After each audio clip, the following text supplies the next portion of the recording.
मी सचिन बोलतोय. मला एक प्रश्न विचारायचा होता की डेंग्यू हा म्हणजे रात्री डास चावल्यानंतरही डेंग्यू होतो का? कारण सर्वसाधारण आम्ही ऐकलं की दिवसाचे डास चावल्यानंतर डेंग्यू होतो, तर रात्रीचे जे डास चावतात त्याच्यामुळे डेंग्यू होऊ शकतो का? नाही, डेंग्यूचा जो डास आहे, एझिस इजिप्टी जो आपण म्हणतो किंवा टायगर मस्किटो, हम्म, तो डास दिवसा आणि रात्री दोन्ही वेळेला चावू शकतो. त्यामुळे तुम्हाला हम्म, या हम्म, डासाविरुद्ध प्रतिकार हे जे करायचे आहेत, प्रिकॉशन्स घ्यायचे आहेत, ते तुम्हाला दोन्ही वेळेला हम्म, घ्यायला पाहिजेत. हम्म, हम्म, हम्म, हम्म. ओके. ठीक आहे सर, ठीक. Okay, thank you so much Sachin sir call केल्याबद्दल. ह्या प्रश्नाला आणखीन एक बाजू अशी आहे की डेंगीचा डास जो असतोय त्यामुळे दोन आजार होतात, एक डेंगी आणि दुसरा चिकनगुनिया. बर. आणखीन पण प्रकारचे डास आहेत, जसे ॲनोफिलिस असतील किंवा बाकीचे असतील, आणि त्यामुळे सुद्धा आजार वेगळे आहेत. म्हणजे त्यामुळे मलेरिया होऊ शकतं. बापरे. त्यामुळे डासांचे वेगळ्या वेगळ्या प्रकारमुळे वेगवेगळे आजार होतात. त्यामुळे तुम्ही ॲट ऑल टाइम्स, एस्पेशली ह्या सीझनमध्ये तरी डासांपासून तुम्ही प्रिकॉशन्स घेतले पाहिजेत. बर.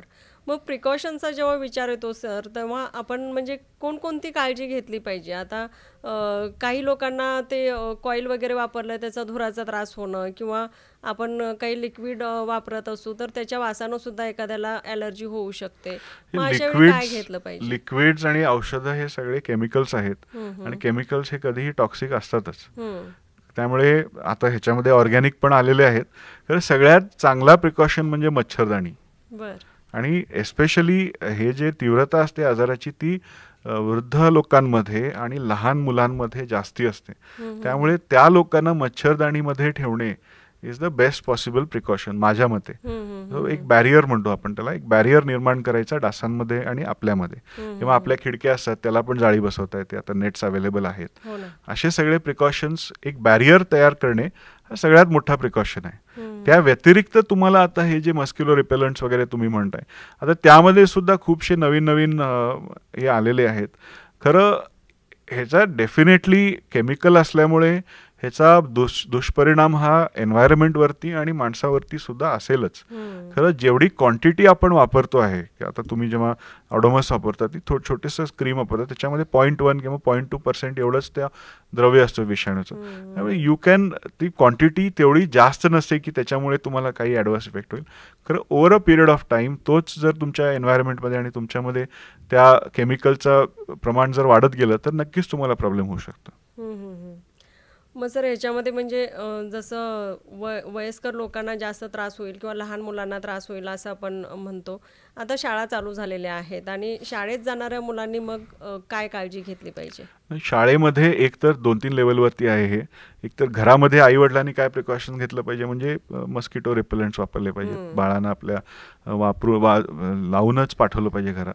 शाळेने आपला जो परिसर असतो तो साफ केला पाहिजे. शाळेमध्ये डस्टबिन्स असतात, कधी कधी मुलं खेळायचे जे हे असतात ते टाकून जातात, किंवा अशा गोष्टींमध्ये पाणी साचतंय आणि मग त्याच्यामध्ये डास पनपतात. ते आपले साईट्स त्यांनी क्लीन ठेवले पाहिजेत.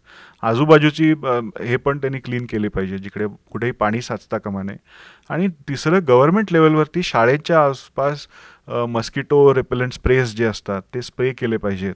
आणि दुसरा एक भाग म्हणजे आपण जसं आता वेणुध्वनीतर्फे हे जागृती करतोय, तशी जागृतीसुद्धा पेरेंट्समध्ये आणि मुलांमध्ये आणि टीचर्समध्ये ही जागृती निर्माण केली पाहिजे की ह्याचे सिम्पटम्स काय आहेत, ही कशामुळे पसरते, आणि अर्ली आयडेंटिफिकेशन म्हणजे लवकर कसं ह्या रोगाला ओळखता येईल ह्याबद्दल जागृती ही गव्हर्नमेंटनी केली पाहिजे, along with spraying of mosquito repellent.